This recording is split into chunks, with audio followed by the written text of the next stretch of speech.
For if, when we were enemies, we were reconciled to God by the death of his Son. First, their enmity appears in their judgments, their natural relish, their wills, affections, and practice. They have a very mean esteem of God. Men are ready to entertain a good esteem of those with whom they are friends. They are apt to think highly of their qualities, to give them their due praises, and if there be defects, to cover them. But of those to whom they are enemies, they are disposed to have mean thoughts. They are apt to entertain a dishonorable opinion of them, be ready to look contemptibly upon anything that is praiseworthy in them.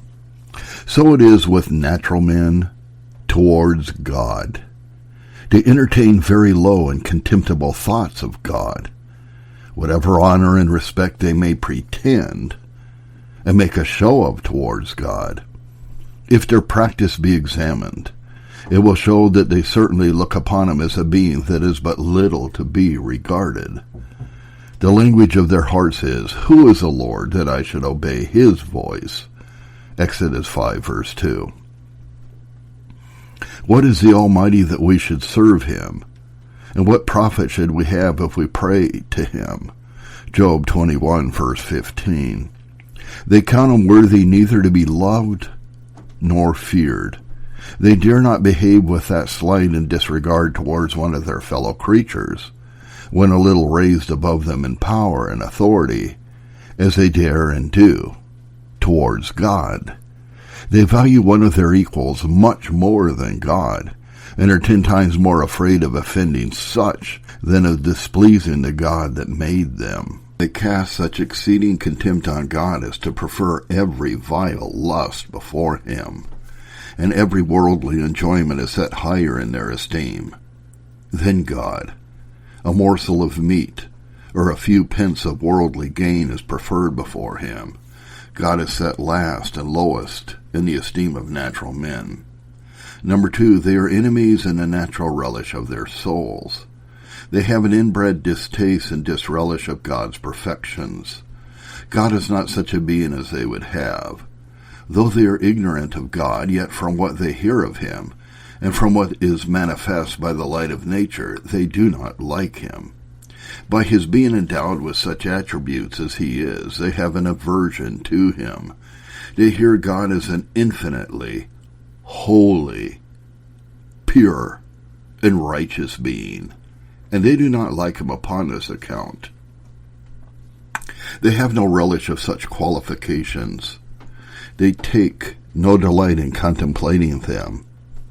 It would be a mere task, a bondage to a natural man, to be obliged to set himself to contemplate those attributes of God.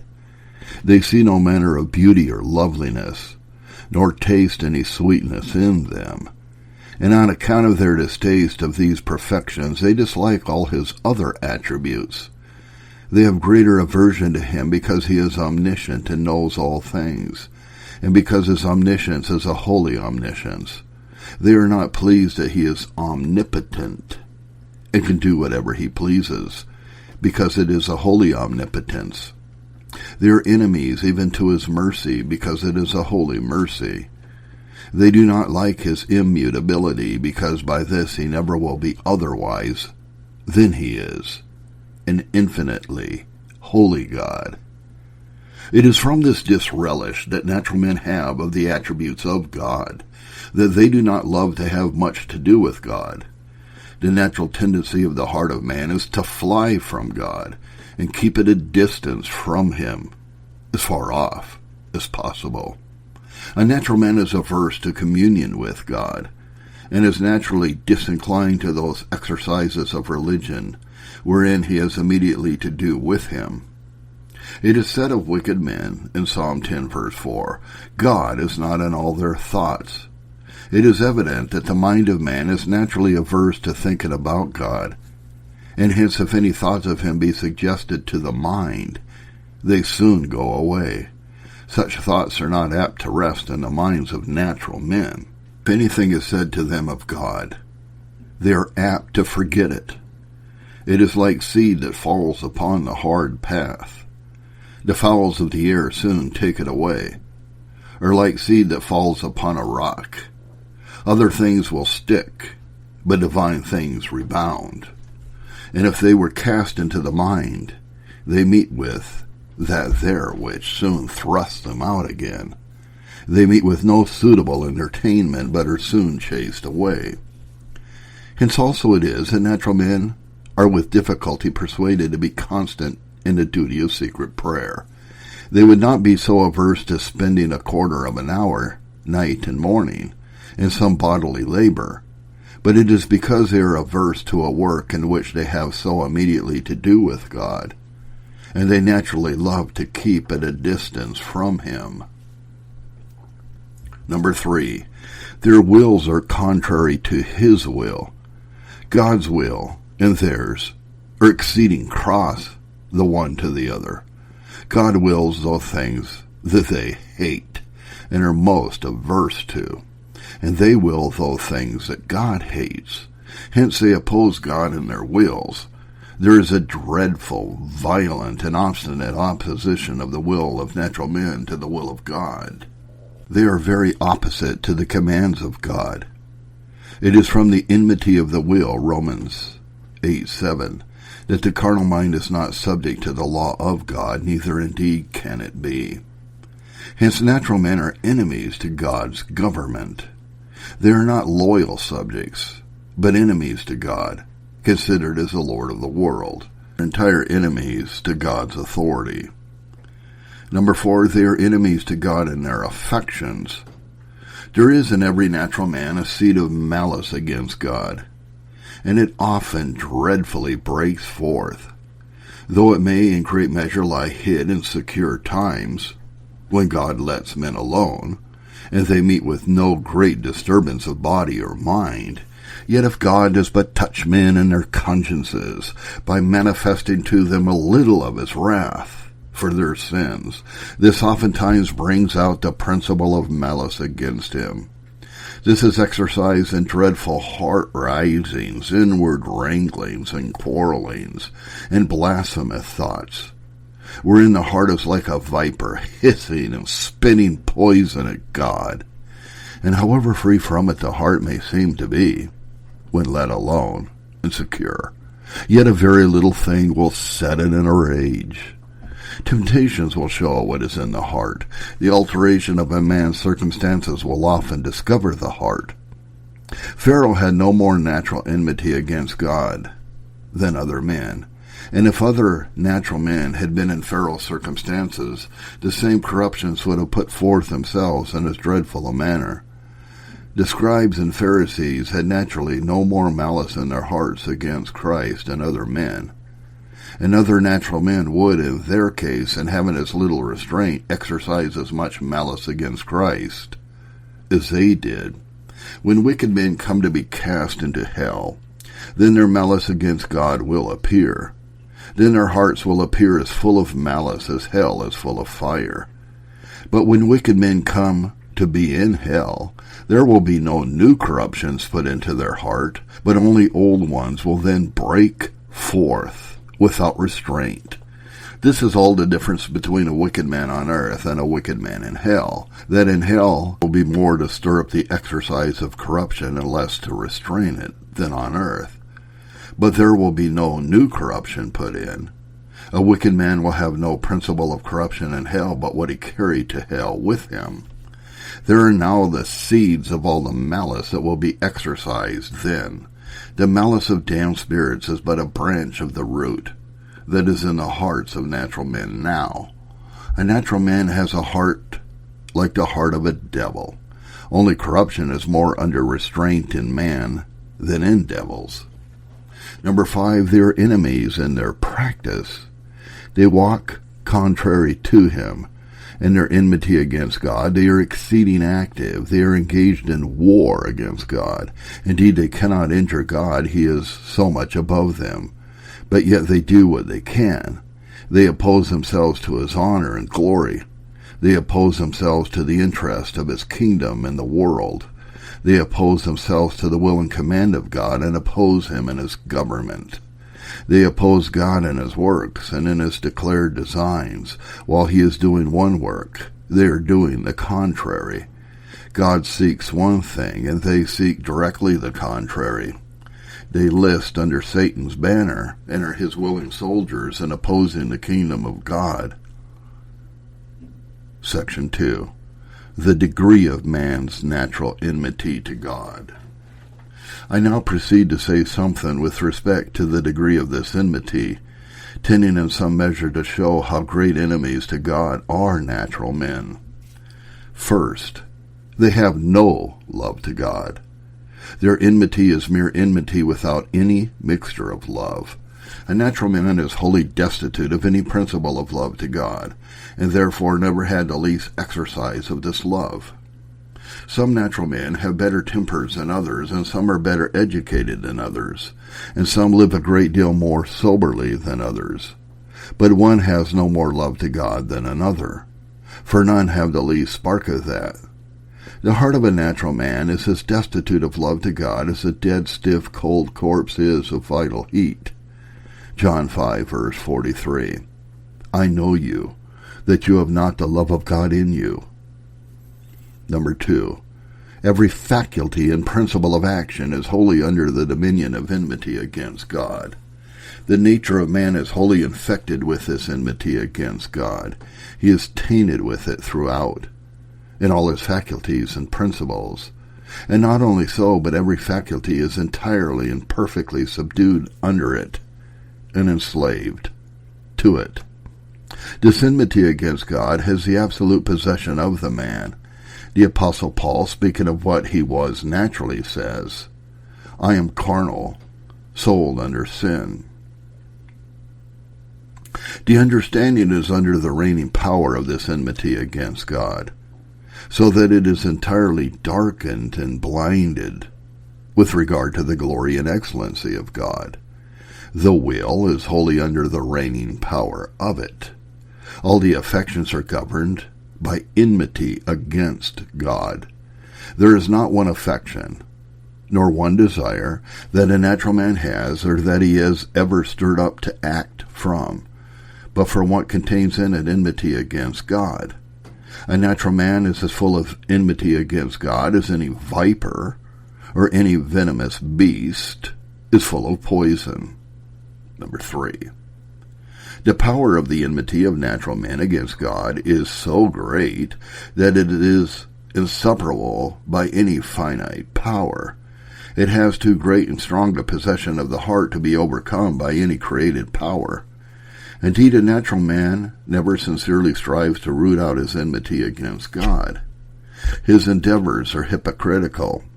He delights in his enmity and chooses it. Neither can others do it, though they sincerely and to their utmost endeavor to overcome this enmity. If godly friends and neighbors labored to persuade them to cast away their enmity and become friends to God, they cannot persuade them to it.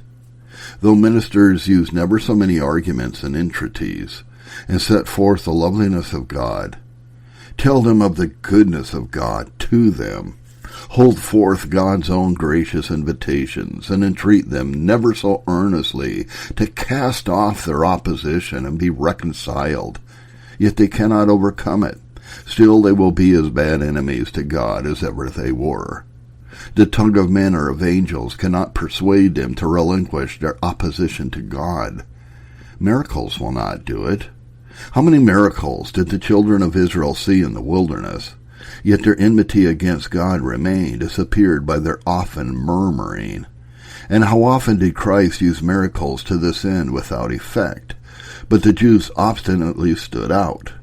Matthew 23, verse 37. O Jerusalem, Jerusalem, thou that killest the prophets and stonest them, which are sent unto thee, how often would I have gathered thy children together, even as a hen gathers her children under her wings, and you would not? Great did the enmity of these people appear to be after all. How spiteful and venomous were their hearts towards Christ, as appears by their cruel treatment of him in his last sufferings. Number 4, they are mortal enemies to God. i.e., they have that enmity in their hearts that strikes at the life of God. A man may be no friend to another, and may have an ill spirit towards him, and yet not be his mortal enemy. His enmity will be satisfied with something short of the death of the person. But it is not so with natural men with respect to God. They are mortal enemies. Their imbecility is no argument that this is not the tendency of the principle. Natural men are enemies to the dominion of God, and their nature shows their good will to dethrone him if they could. Yea, they are enemies to the being of God, and would be glad if there was no God, and therefore it necessarily follows that they would cause that there should be none, if they could. Psalm 14, verse 1, "The fool has said in his heart, there is no God." This implies not only an aptness to question the being of God, but that he inclines it should be so. His heart says, in other words, his inclination says. The words in the original are, "The fool has said in his heart, no God." That is, I would have none. I do not desire any. I wish there was none. That would suit my inclinations best. Let the world be emptied of a God, he stands in my way, and hence he is an atheist in his heart. The viper's poison is deadly poison, and when he bites, he seeks the precious life. And men are in this respect a generation of vipers. Their poison, which is enmity against God, seeks the life of God, Matthew 3, verse 7. O generation of vipers! The wicked are estranged from the womb. Their poison is like the poison of a serpent. Deuteronomy 32, verses 32 and 33. For their vine is a vine of Sodom, and of the fields of Gomorrah. Their grapes are the grapes of gall, their clusters are bitter. Their vine is a poison of dragons, and the cruel venom of asps. The divine nature being immortal and infinitely out of our reach, there is no other trial possible, whether the enmity that is naturally in the heart against God be mortal or not, but only for God to take on him the human nature and become man so as to come within man's reach.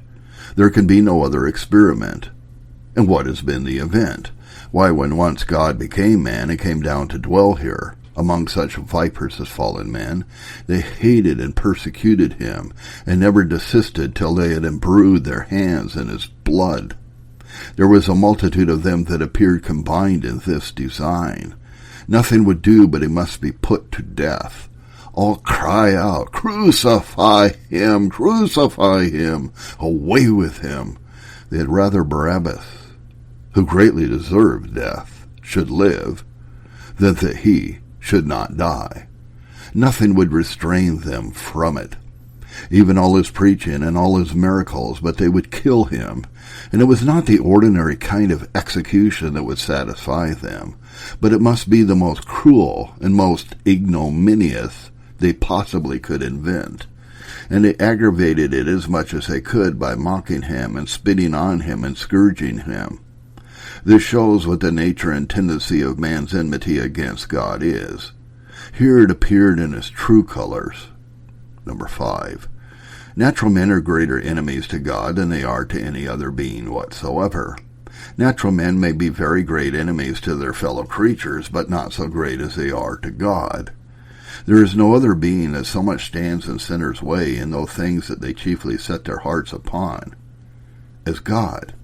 Men are wont to hate their enemies in proportion to two things, namely, their opposition to what they look upon to be their interest, and their power and ability.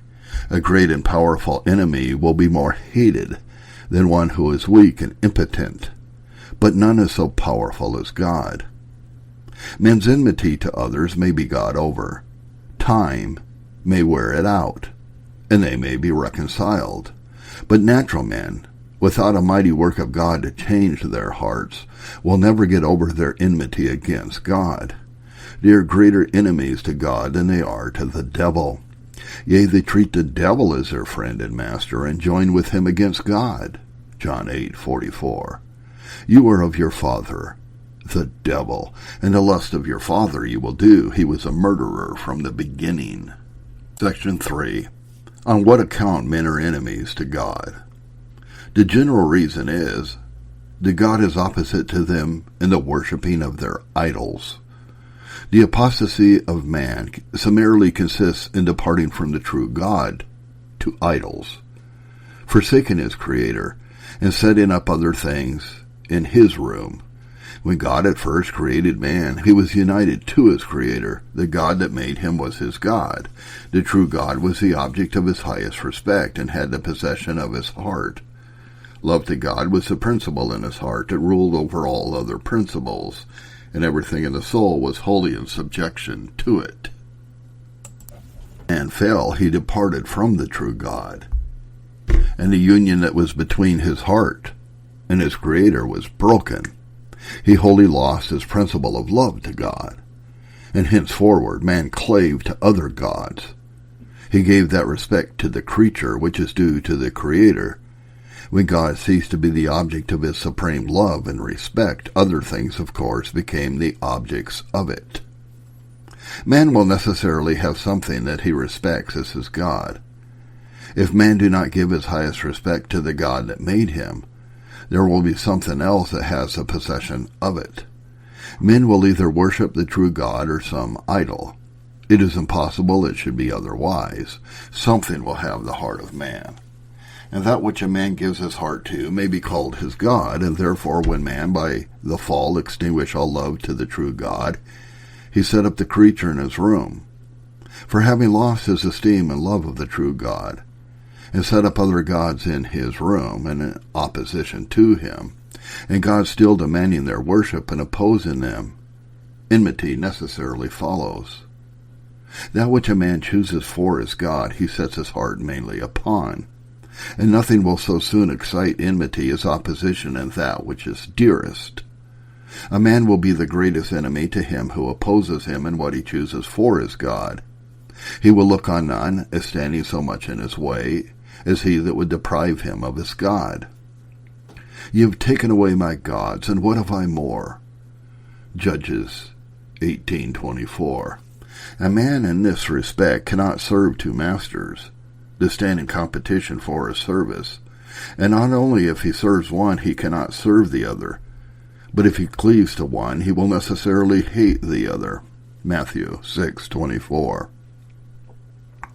No man can serve two masters, for either he will hate the one and love the other, or else he will hold to the one and despise the other. You cannot serve God and mammon, and this is the very reason that men hate God. In this case it is as when two kings set up in one kingdom, in opposition one to the other, and they both challenge the same throne and are competitors for the same crown.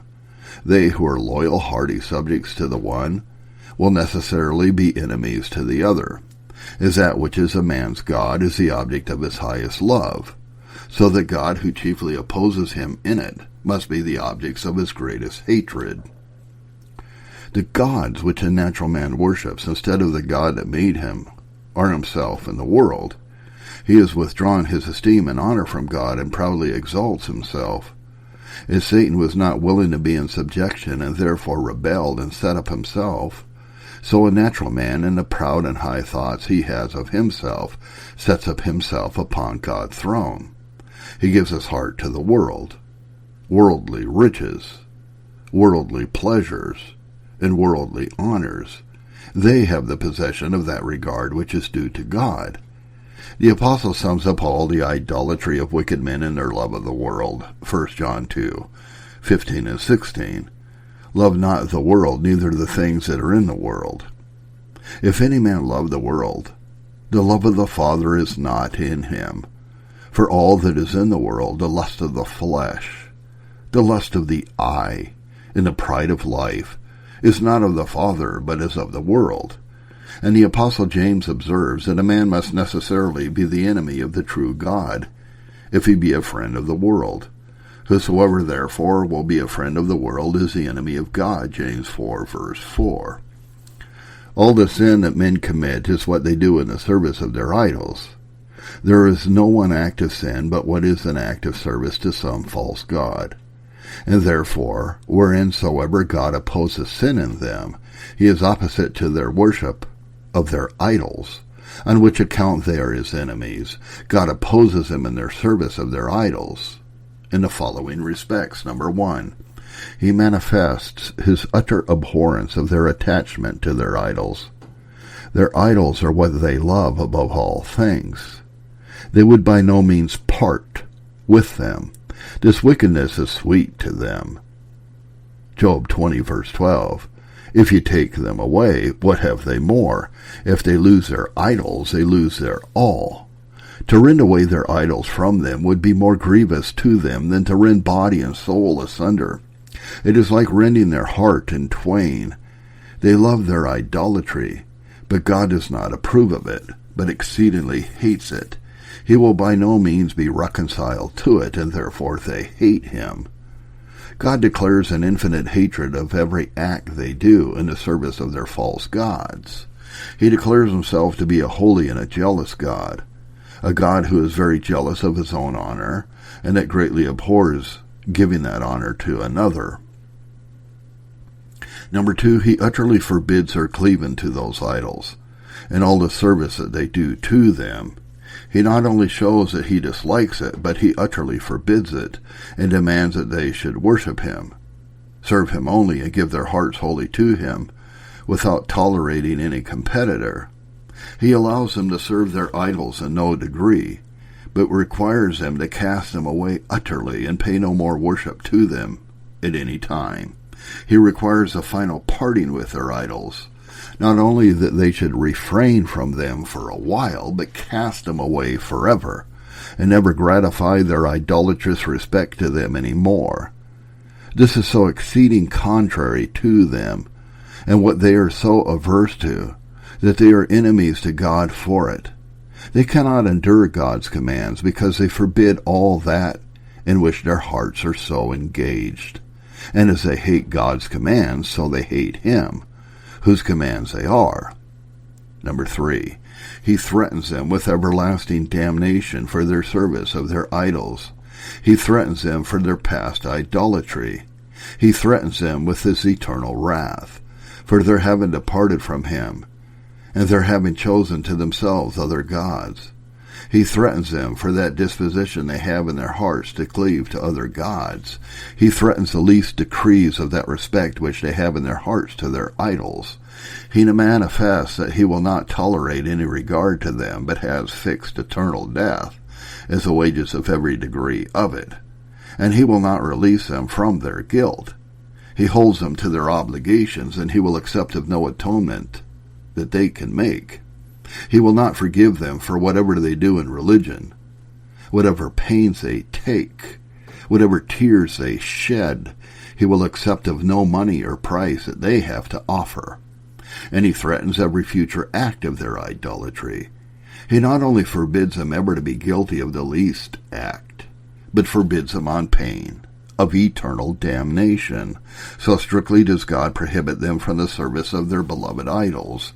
He threatens them with everlasting wrath for all exercises of inordinate love of worldly profit, for all manifestations of inordinate regard to worldly pleasures or worldly honors. He threatens them with everlasting torments for their self-exaltation. He requires them to deny and renounce themselves and to abase themselves at his feet, on pain of bearing his wrath to all eternity. The strictness of God's law is the principal cause of man's enmity against God. If God were one that did not so much hate sin, if he would allow them in the gratification of their lusts in some degree, and if threatenings were not so awful against all criminal indulgence, if the threatenings were not so absolute, if his displeasure could be appeased by a few tears, a little reformation or the like, they would not be so great enemies, nor hate him so much as they do. But God shows himself to be an implacable enemy to their idols, and has threatened everlasting wrath, infinite calamity, for all that they do in the service of their lusts. And this makes them irreconcilable enemies to him. For this reason the scribes and Pharisees were such bitter enemies to Christ, because he showed himself to be such an enemy to their pride, conceit of their own wisdom, self-righteousness, and inordinate affection of their own honor, which was their God. Natural men are enemies to God because he is so opposite to them in that in which they place their all. If you go to take away that which is very dear to a man, nothing will provoke him more. God is infinitely opposite to that in which natural men place all their delight and all their happiness. He is an enemy to that which natural men value as their greatest honor and highest dignity, and in which they wholly trust, namely, their own righteousness. Hence natural men are greater enemies to God than they are to any other being. Some of their fellow creatures may stand very much in their way, with regard to some things on which they set their hearts, but God opposes them with respect to all their idols, and his opposition to them is infinitely great. None of our fellow creatures ever oppose us in any of our interests so much as God opposes wicked men in their idolatry. His infinite opposition is manifested by his threatening and infinite punishment, namely his dreadful wrath to all eternity, misery without end. Hence we need not wonder that natural men are enemies to God. Section 4. The objection that men are not conscious of this enmity. Answered. Natural men do not generally conceive themselves to be so bad. They have not this notion of themselves that they are enemies to God, and therefore when they hear such doctrine as is taught them, they stand ready to make objections. Some may be ready to say, I do not know. I am not sensible that I hate God and have a mortal enmity against him. I feel no such thing in myself. And if I have such enmity, why do I not feel it? If I am a mortal enemy, why should not I know it better than anybody else? How can others see what is in my heart better than I myself? If I hate one of my fellow creatures, I can feel it inwardly working.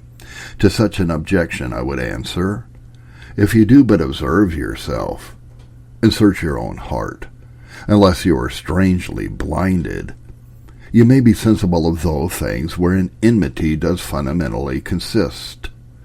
Particularly, you may be sensible that you have at least had a low and a contemptible estimation of God, and that, in your esteem, you set the trifles and vanities of this world far above him, so as to regard the enjoyment of these things far before the enjoyment of God, and to value these things better than his love. And you may be sensible that you despise the authority of God and value his commands and his honors but very little. Or if by some means you have blinded yourself so as to think you do regard them now, doubtless you can look back and see that you have not regarded them. You may be sensible that you have had a disrelish and aversion towards God, an opposition to thinking of him, so that it would have been a very uncomfortable task to have been confined to that exercise for any time. The vanities of the world, at the same time, have been very pleasing to you, and you have been all swallowed up in them, while you have been averse to the things of religion. If you look into your heart, it is there plain to be seen that there is an enmity in your will that is contrary to God's will, for you have been opposing the will of God all your life long. These things are plain. It is nothing but some great delusion that can hide them from you. These are the foundation of all enmity, and if these things be in you, all the rest that we have spoken of will follow. Number 2. One reason why you have not more sensibly felt the exercises of malice against God is that your enmity is now exercised partly in your unbelief of God's being, and this presents its appearing in other ways. Man is naturally a principle of atheism in him, an indisposition to realize God's being, and a disposition to doubt of it. The being of God does not ordinarily seem real to natural men. All the discoveries that there are of God's being and his works will not overcome the principle of atheism in the heart. And though they seem in some measure to be rationally convinced, yet it does not appear real. The conviction is faint. There is no strong conviction impressed on the mind that there is a God, and oftentimes they are ready to think that there is none. Now this will prevent the exercise of this enmity which otherwise would be felt. Particularly, it may be an occasion of there not being sensible exercises of hatred. It may in some measure be thus illustrated. If he had a rooted malice against another man, a principle that had been long established there, and if he should hear that he was dead, the sensible workings of your malice would not be felt, as when you realized it when he was alive. But if you should afterwards hear the news contradicted, and perceive that your enemy was still alive, you would feel the same workings of hatred that you did before. And thus your not realizing the fact that God has a being may prevent those sensible workings of hatred that otherwise you would have. If wicked men in this world were sensible of the reality of God's being, as the wicked are in another, they would feel more of that hatred which men in another world do. The exercise of corruptions in one way may and often does prevent it working in another way, as covetousness may prevent the exercise of pride, so atheism may prevent malice, and yet it may be no argument of there being any less enmity in the heart, for it is the same enmity working in another way. The same enmity that in this world works by atheism will, in another world, where there will be no room for atheism, work by malice and blasphemy. The same mortal enmity which, if you saw there was a God, might make you wish there were none, may now dispose and incline you to think there is none. Men are very often apt to think things as they would have them to be. The same principle disposes you to think God has no existence, which if you knew he had, would dispose you, if it were possible, to dispossess him of it. Number 3. If you think that there is a God, yet you do not realize it, that he is such a God as he really is, you do not realize it, that he is so holy as he is, that he has such a hatred of sin as indeed he has, that he is so just a God as he is, who will by no means clear the guilty, but that in the Psalms it's applicable to you, these things hast thou done, and I kept silence. Thou thoughtest that I was altogether such an one as thyself, Psalm 50, verse 21. So that your atheism appears in this, as well as in thinking there is no God, so that your objection arises from this, that you do not find such a sensible hatred against that God which you have formed to suit yourself, a God that you like better than the true God. But this is no argument that you have not bitter enmity against a true God, for it was your enmity against a true God, and your not liking him, that has put you upon forming up another in your imagination, that you like better. It is your enmity against those attributes of God's holiness and justice and the like, that has put you upon conceding another, who is not so holy as he is, and does not hate sin so much, and will not be so strictly just in punishing it, and whose wrath against sin is not so terrible. But if you were sensible of the vanity of your own conceits, and that God was not such an one as you have imagined, but that he is, as he is indeed, an infinitely holy, just, sin-hating, and sin-revenging God, who will not tolerate nor endure the worship of idols, you would be much more liable to feel the sensible exercises of enmity against him than you are now. And this experience confirms. For we see that when men come to be under convictions and to be made sensible that God is not as they have heretofore imagined, but that he is such a jealous, sin-hating God, and whose wrath against sin is so dreadful, they are much more apt to have sensible exercises of enmity against him than before. Number 4, your having always been taught that God is infinitely above you and out of your reach has prevented your enmity being exercised in those ways that otherwise it would have been. Hence your enmity has not been exercised in revengeful thoughts, because revenge has never found any room here. It has never found any handle to take hold of. There has been no conception of any such thing, and hence it has lain still. A serpent will not bite or spit poison at that which it sees at a great distance, which, if it saw near, would do it immediately. Opportunity often shows what men are, whether friends or enemies. Opportunity to do puts men in mind of doing, because up such principles as lay dormant before. Opportunity stirs up desire to do, where there was before a disposition, that without opportunity would have lain still. If a man has had an old grudge against another, and has a fair opportunity to be revenged, this will revive his malice, and waken up a desire of revenge. If a great and sovereign prince injures a poor man, and what he does is looked upon as very cruel, that will not ordinarily stir up passionate revenge, because he is so much above him and out of his reach. Many a man has appeared calm and meek, when he has had no power in his hands, and has not appeared either to himself or others to have any disposition to cruel acts. Yet afterwards, when he came to have opportunity, by unexpected advancement or otherwise, has appeared like a ravenous wolf or devouring lion. So it was with Hazael. And Hazael said, Why weepeth my Lord? And he answered, Because I know the evil that thou wilt do unto the children of Israel. Their strongholds wilt thou set on fire, and their young men wilt thou slay with the sword, and will dash their children, and rip up their women with child. And Hazael said, But what is thy servant a dog, that he should do this great thing? And Elisha answered, The Lord has showed me that thou shalt be king over Syria. 2 Kings 8:12 and 13. Hazael was then a servant. He had no power in his hands to do as he pleased. And so his cruel disposition had lain hid, and he did not himself imagine that it was there, but afterwards, when he became king of Syria, and was absolute, having none to control him, then it broke out and appeared, and he did as a prophet had foretold. He committed those very acts of cruelty that he thought it was not in his heart to do. It was lack of opportunity that made the difference. It was all in his heart before. He was such a dog then as to do the thing, but only had not opportunity.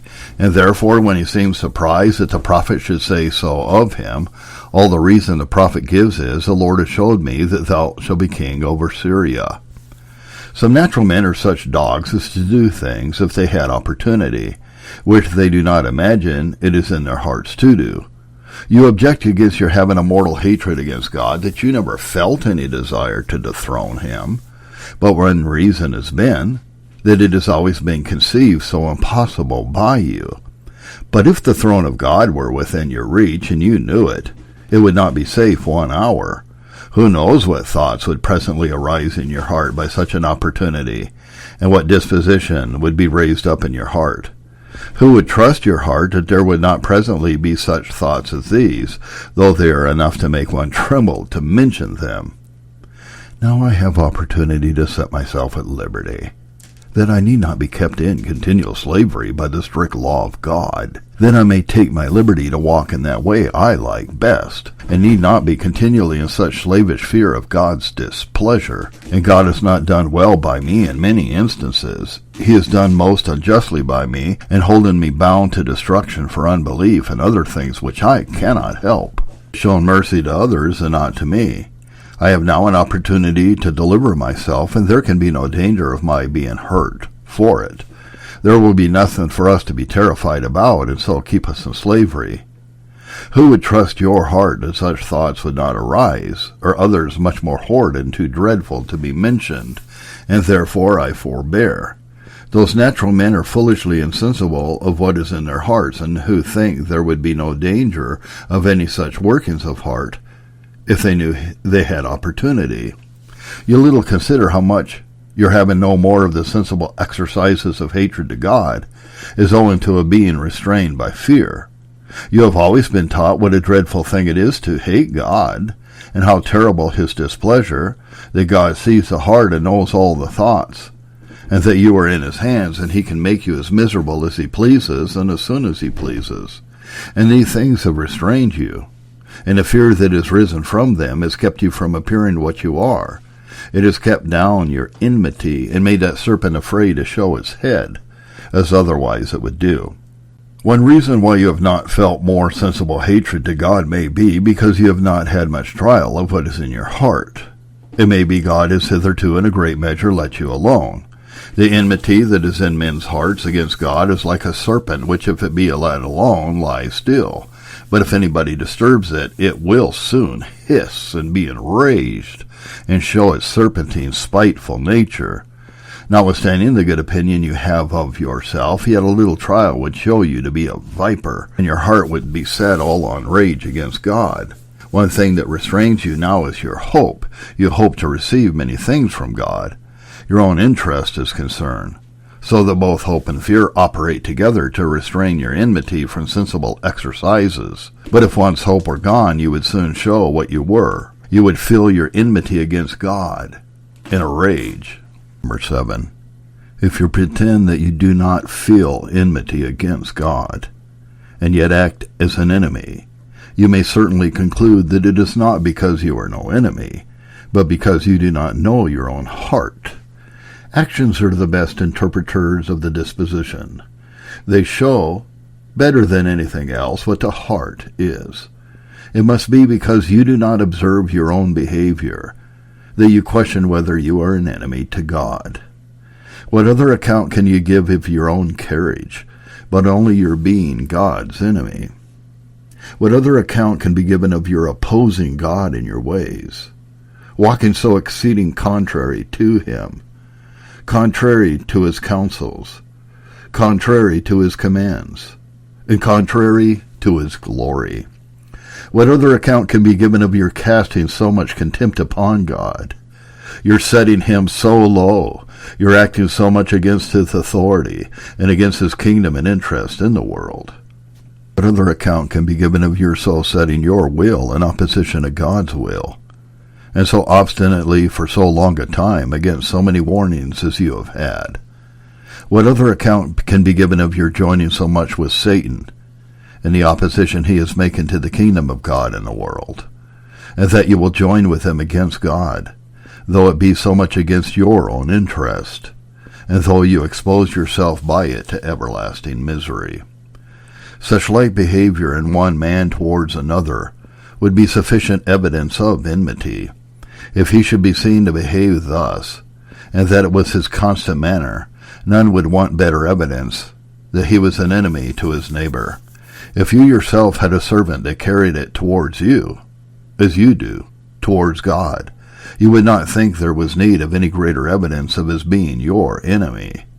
Suppose your servant should manifest much contempt of you, and disregard your commands as much as you do the commands of God, should go directly contrary, and in many ways act the very reverse of your commands, should seem to set himself in ways that were contrary to your will, obstinately and incorrigibly, without any amendment from your repeated calls, warnings, and threatenings, and should act so cross to you day and night as you do to God, would he not be justly deemed your enemy? Suppose further, when you sought one thing, he would seek the contrary. When you did any work, he would, as much as in him lay, undo and destroy that work. And suppose he should continually drive at such ends as tended to overthrow the ends you aimed at. When you sought to bring to pass any design, he would endeavor to overthrow your design, and set himself as much against your interests as he do yourself against God's honor. And suppose you should moreover see him from time to time with those who were your declared mortal enemies, making them his counselors, and hearkening to their counsels as much as you do to Satan's temptations, should you not think that you had sufficient evidence that he was your enemy? Therefore consider seriously your own ways, and weigh your own behavior. How canst thou say, I am not polluted? See thy ways in a valley, and know what thou hast done. Section 7. Why natural men are not willing to come to Christ in their dreadful condition. Hence we may learn the reason why natural men will not come to Christ. They do not come because they will not come. You will not come to me that you might have life. John 5:40. When we say that natural men are not willing to come to Christ, it is not meant that they are not willing to be delivered from hell, for without doubt, no natural man is willing to go to hell. Nor is it meant that they are not willing that Christ should keep them from going to hell. Without doubt, natural men under awakenings often greatly desire this, but this does not argue that they are willing to come to Christ. For notwithstanding their desire to be delivered from hell, their hearts do not close with Christ, but are averse to him. They see nothing in Christ wherefore they should desire him, no beauty nor comeliness to draw their hearts to him. And they are not willing to take Christ as he is. They would fain divide him. There are some things in him that they like, and others that they greatly dislike. But consider him as he is, and as he is offered to them in the gospel, and they are not willing to accept of Christ. For in doing so, they must of necessity part with all their sins. They must sell the world and part with their own righteousness. But they had rather, for the present, run the venture of going to hell than do that. When men are truly willing to come to Christ, they are freely willing. It is not what they are forced or driven to by threatenings, but they are willing to come and choose to come without being driven. But natural men have no such free willingness, but on the contrary have an aversion. And the ground of it is that which we have heard, namely, that they are enemies to God. Their having such a reigning enmity against God makes them obstinately refuse to come to Christ. If a man is an enemy to God, he will necessarily be an enemy to Christ too, for Christ is the Son of God. He is infinitely near to God, yea, has the nature of God as well as the nature of man. He is a Savior appointed of God. He anointed him and sent him into the world. And in performing the work of redemption, he wrought the works of God, always did those things that pleased him, and all that he does as a Savior is to his glory. And one great thing he aimed at in redemption was to deliver them from their idols and bring them to God. The case being so, and sinners being enemies to God, they will necessarily be opposite to coming to Christ. For Christ is of God, and as a Savior seeks them to bring them to God only. But natural men are not of God, but are averse to him. Application.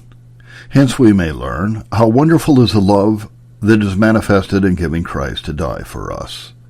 For this is love to enemies, Romans 5:10. While we were enemies, we were reconciled to God by the death of his Son. How wonderful was the love of God, the Father, in giving such a gift to those who not only could not be profitable to him, but were his enemies, and to so great a degree. They had great enmity against him, yet so did he love them that he gave his own Son to lay down his life in order to save their lives. Though they had enmity that sought to pull God down from a throne, he so loved them that he sent down Christ from heaven from a throne there to be in the form of a servant, and instead of a throne of glory, gave him to be nailed to the cross and to be laid in the grave, that so we might be brought to a throne of glory.